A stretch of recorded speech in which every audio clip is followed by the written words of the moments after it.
In this video, I tell you a true story that took place in a remote corner of America, a story that reminds us that reality can sometimes be more unsettling than fiction.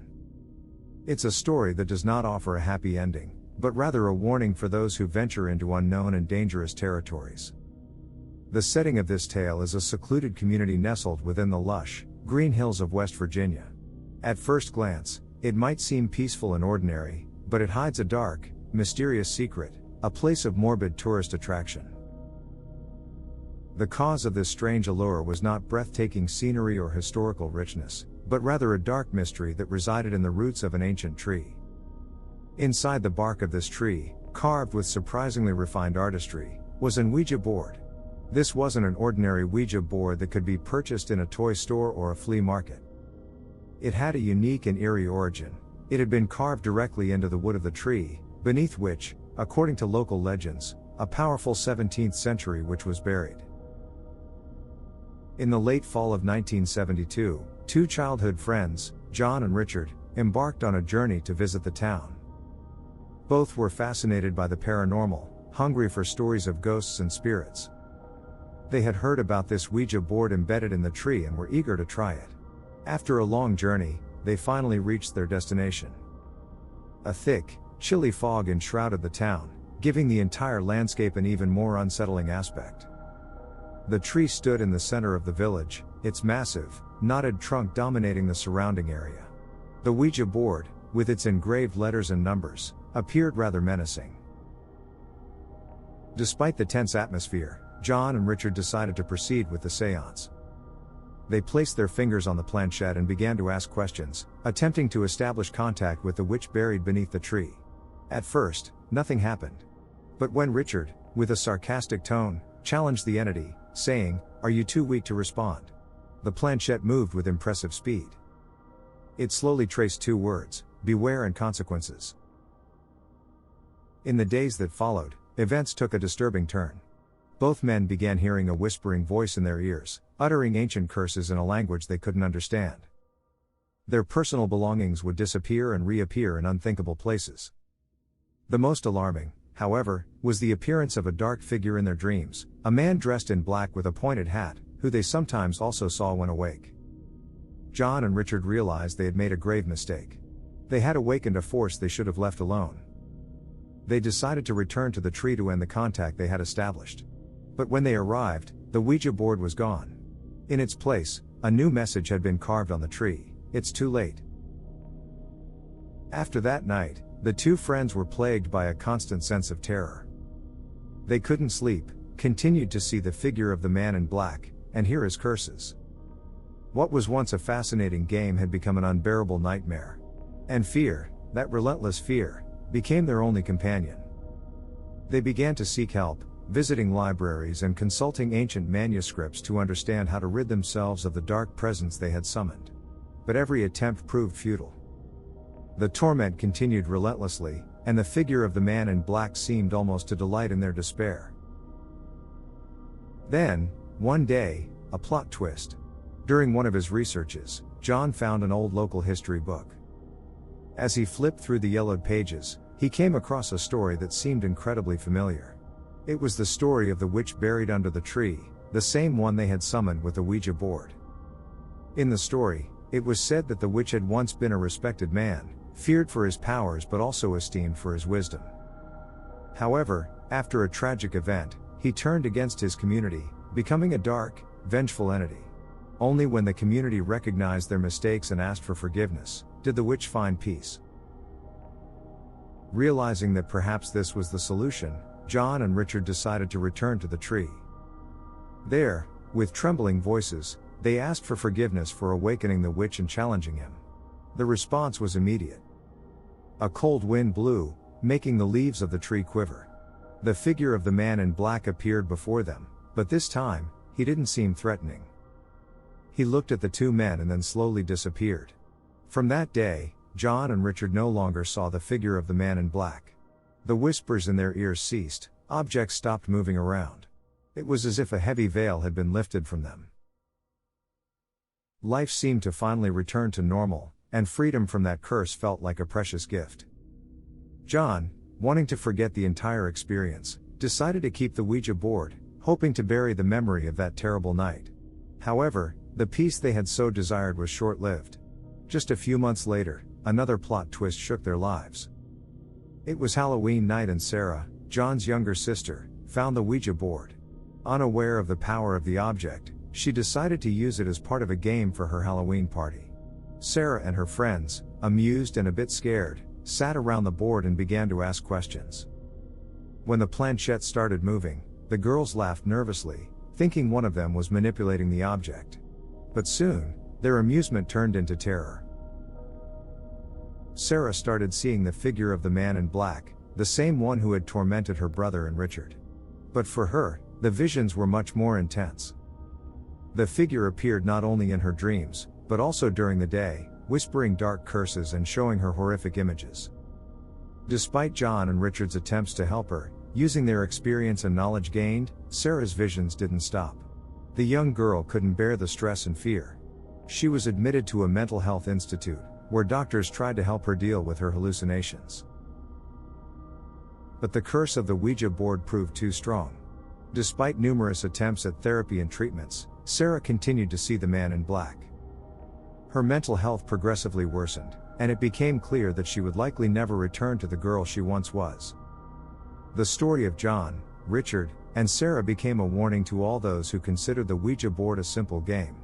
For them, the memory of the Ouija board, carved into an ancient tree in a remote West Virginia town, remained a perpetual reminder: the spirit world is far more powerful and dangerous than it may seem.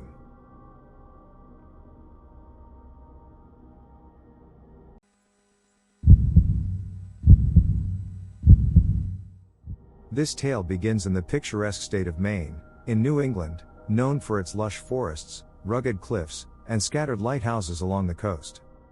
But unlike the serene beauty Maine might evoke, this story is one that will send chills down your spine. Our protagonist is a man named Tom, a successful businessman but stricken by profound grief. Tom had lost his mother, Anna, in a sudden and tragic car accident. Anna had been his beacon in the dark, the only person who had supported him during the hardest times in his life. After the funeral, Tom returned to his life, but the void left by his mother was too large. He decided to find a way to connect with her, if only to say goodbye appropriately. He began attending mediums and psychics, hoping they could help establish contact. One day, Tom came across a medium named Abigail. Abigail was known for her extraordinary abilities, and Tom, in desperation, decided to try with her too. Initially, the sessions were fruitless, but Tom was determined and kept returning. Then one evening, during a session, Abigail said she was receiving a message from a woman named Anna. Tom clung to these words, hopeful.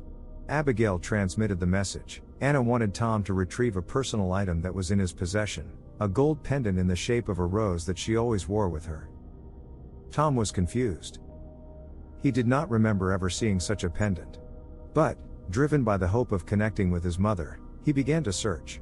After days of searching, he found the pendant hidden in an old family trunk in the basement.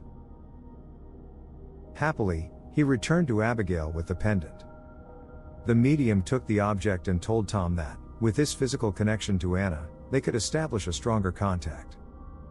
But what started as an attempt to say goodbye soon became a nightmare. Over the weeks, Tom began to experience strange phenomena in his home. He heard footsteps when he was alone, objects moved on their own, and more than once he heard his mother's voice calling his name. Frightened, Tom returned to Abigail for help.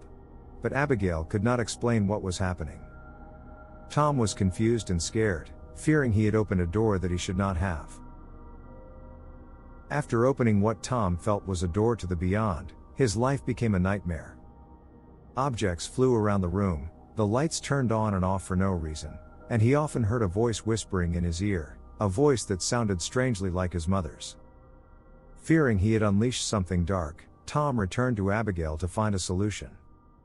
During the session, Abigail put Tom in contact with what seemed to be his mother's spirit. But the message they received was not what they expected. The voice sounded cold, distant, and not the same loving person Tom remembered. It said threatening and dark things, leaving Tom even more confused and scared. Tom began to suspect that what he was dealing with was not his mother's spirit, but something much more sinister. He decided to seek help from a local priest, Father Matthew, who had a reputation as an expert in paranormal matters. Father Matthew listened to Tom's story and immediately understood that Tom's house was possessed by a demonic entity that was trying to deceive him. He decided to perform an exorcism on Tom's house to free him from this malevolent presence. During the exorcism, the dark forces unleashed with unheard-of violence. Objects flew, doors slammed, and a cold wind blew through the house. But Father Matthew remained firm, reciting the prayers and rites needed to free the house. At the climax of the exorcism, a terrifying scream filled the house, shaking the foundations, and then everything went silent.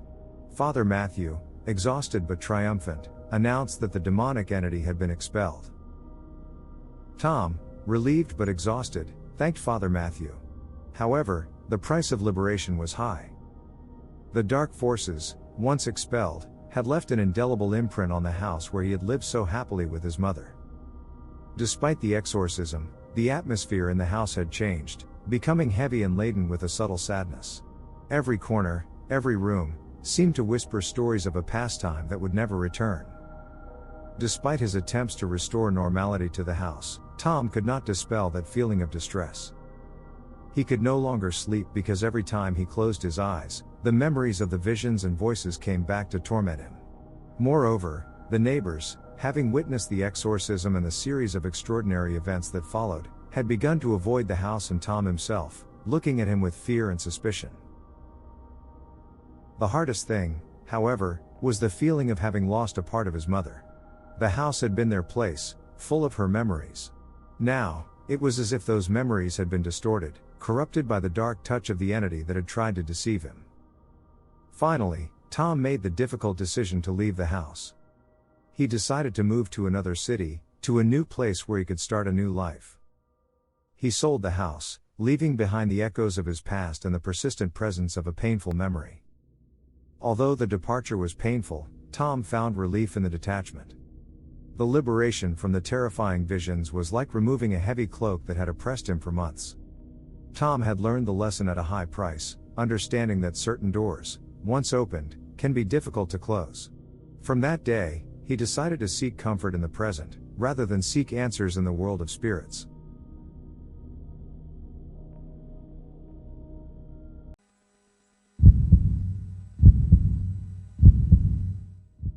In the heart of the quiet state of Maine, in 1995, there lived a woman named Rachel.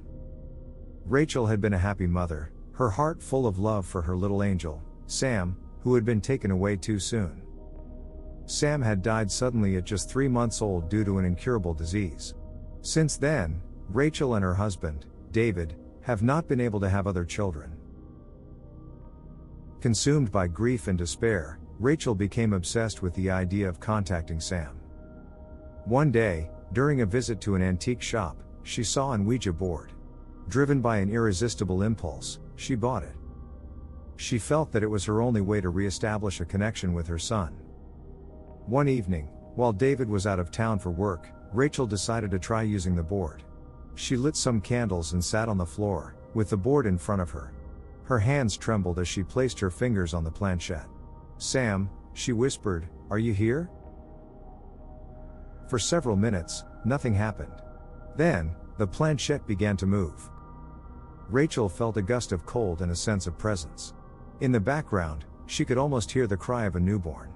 The planchette moved towards yes. Rachel felt a wave of joy and fear. In the following days, Rachel spent hours every day communicating with what she believed to be Sam. But with each session, she felt a growing unease. The house seemed colder, the lights flickered, and the crying of a baby could be heard more and more loudly. Rachel became pale and thin, as if she was aging prematurely. When David returned, he was shocked by what he saw. Rachel seemed transformed, she was obsessed with the Ouija board and refused to stop using it. The house had become a dark and scary place. Worried, David called a local medium for help. The medium examined the house and the Ouija board and burst into a river of tears. She explained that the entity with which Rachel was communicating was not Sam, but a demon that had fed on her pain and despair. When they tried to get rid of the Ouija board, they were struck by an invisible force that sent them flying across the room. The medium, with all her strength, began to recite a prayer, trying to seal the demon. With a final scream, the demon was sent back into the darkness from which it had come. After the terrifying incident, Rachel and David took about 6 months to recover, both physically and mentally. Their relationship, already tested by the loss of their son and then by the curse that had followed, was now a fragile balance of repressed emotions and fear. They decided to try to have children again, in the hope that a new life could heal their wounds and strengthen their bond. But every attempt was in vain. Their desperate desire to become parents again seemed destined to remain unfulfilled. Seeking answers, they turned again to the medium. Her words, however, were a further blow to the heart. She explained that the encounter with the demon had left a curse on Rachel, rendering her incapable of having other children. Rachel did not take the news well.